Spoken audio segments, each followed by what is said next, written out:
जैसे जैसे वोटिंग का दिन नजदीक आ रहा है, हमारा विश्वास और पुख्ता हो रहा है और मजबूत हो रहा है कि बंगाल का हर एक निवासी जो 15 साल से पीड़ित था, किस तरीके से यहाँ डर और भय की राजनीति लगातार चल रही थी, अत्याचार लगातार बढ़ता जा रहा था, आज वो सभी अपने मन में बहुत, मुझे लगता है, मजबूती के साथ इस निर्णय को कर चुके हैं कि इस बार बंगाल में कमल फूल सरकार बनेगी। और ये जो सवेरा उगेगा 4 तारीख को जब रिजल्ट आएंगे तो वो बंगाल के लिए एक नया सूर्योदय लेकर के आएंगे, जिसमें हर एक के लिए सम्मान होगा और भय मुक्त शासन होगा और विश्वास और विकास की राजनीति होगी। लगातार टीएमसी के मंचों से आरोप लगाए जाते हैं, बीजेपी को खतरा बताया जाता है, क्या कहना चाहेंगे कि जिस तरह से आरोप बीजेपी पे लगाए जाते हैं? खतरे में तो इतने सालों से बंगाल रहा है। आप बताइए मुझे कि यहाँ की हर एक महिला, यहाँ की हर एक बेटी किस तरीके से यहाँ पे रोजाना एक एक दिन करके गुजारती है, जहाँ टीएमसी के गुंडों का गुंडा राज व्याप्त है, जहाँ पे बेटियाँ घरों से बाहर निकल नहीं सकती और निकलती है तो माननीय मुख्यमंत्री जी कहती हैं कि वो घर से ही क्यों निकल रही है। यहाँ आरजी कार की बात ले लो या जिस तरीके से जितनी भी यहाँ पे दुर्घटनाएं हुई है वो ये बताती है कि महिला मुख्यमंत्री के राज में भी यहाँ की महिलाएं सुरक्षित नहीं रही है।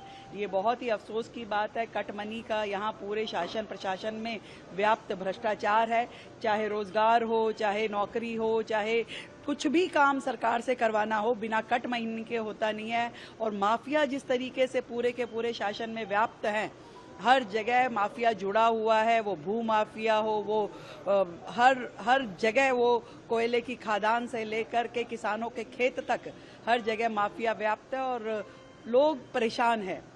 किसान रो रहा है, उसको उसकी फसल का पूरा दाम नहीं मिलता है, युवा रो रहा है कि उसे रोजगार नहीं मिलता है, महिलाएं परेशान है कि उनका सम्मान नहीं है यहाँ। तो ऐसी राज्य की सरकार को किस लिए दोबारा वोट देना चाहिए, ये बड़ा प्रश्न है। ममता बनर्जी बार-बार अपनी सभा से कह रही कि जिस तरह से प्रधानमंत्री रास्ते में उतरे, झालमुड़ी खाए, एक स्क्रिप्टेड ड्रामा था, सजाया हुआ ये ड्रामा था जो कि वो सोशल मीडिया पे हाईलाइट कर रहे बंगाल में आकर। सब कुछ उनके कहने के मुताबिक होता है क्या? वो यदि सड़क पे पैदल चले तो उनकी सत्यनिष्ठा है, और यदि माननीय प्रधानमंत्री जी, वो तो प्रधानमंत्री जी ने तो स्वयं को हमेशा से जमीन से जोड़े रखा, लोगों के बीच में रखा। एकमात्र देश के प्रधानमंत्री, वो सफाई कर्मचारी से लेकर के साधारण मजदूर से लेकर के हर व्यक्ति के दिल में बसे हैं। उसके साथ खड़े होकर के, उसके साथ बैठ करके जिसने एक थाली तक में भी भोजन किया हो, ऐसे प्रधानमंत्री के बारे में वो शब्द जो कह रही है उन्हें भी सोचना चाहिए। और वैसे कोई अचरज की बात नहीं है, क्योंकि यहाँ की मुखिया ममता बनर्जी ने तो हमेशा से सरकारी संस्थाओं पे, न्यायपालिका पे और संवैधानिक संस्थाओं पे हर एक पे इल्जाम लगाया। कभी वो इलेक्शन कमीशन उनके लिए खराब है, कभी प्रधानमंत्री मोदी खराब है, कभी राष्ट्रपति जी के लिए बुरा बोलती हैं। तो ऐसे कौन सा व्यक्ति या संस्था है जिसके बारे में उन्होंने कभी खराब नहीं कहा है? मुख्यमंत्री ममता बनर्जी और एक बात कह रही है कि स्वामी विवेकानंद ने नहीं कहा था कि मुझे खून दो मैं तुम्हें आजादी दूं, ये कहा था सुभाष चंद्र नेताजी ने कहा था। लेकिन ये बात योगी आदित्यनाथ कह रहे हैं, उनको योगी आदित्यनाथ को ये पता नहीं कि स्वामी विवेकानंद कौन है और नेताजी कौन है। मुझे लगता है कि ममता जी को अपने चुनाव प्रचार में ध्यान देना चाहिए। जमीन उनके पैरों के नीचे से खिसक रही है, वो इस चीज पे ध्यान ना दें कि कौन कहाँ जा रहा है, कौन क्या कह रहा है। जनता क्या कह रही है, कान लगा के जरा उस आहट को सुने, जो आहट आ रही है कि बंगाल से टीएमसी जा रही है।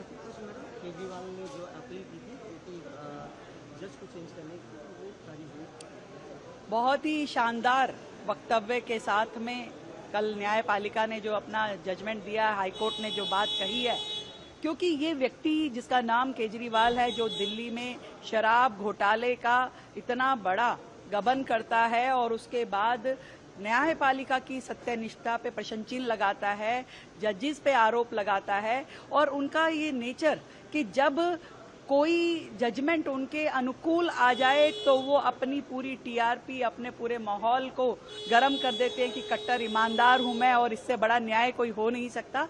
और जरा सा भी अंदेशा कि मेरे खिलाफ कुछ जजमेंट तो नहीं आने वाला, उसमें आप प्रश्न चिन्ह लगा दें न्यायपालिका में, इस उनके व्यवहार पे ये बहुत बड़ा तमाचा है। और हमें जनता को पूरा विश्वास है न्यायपालिका में, ये जजमेंट बहुत ही बेहतरीन है और ये समझना होगा कि न्यायपालिका पे कोई भी प्रश्न चिन्ह नहीं लगा सकता।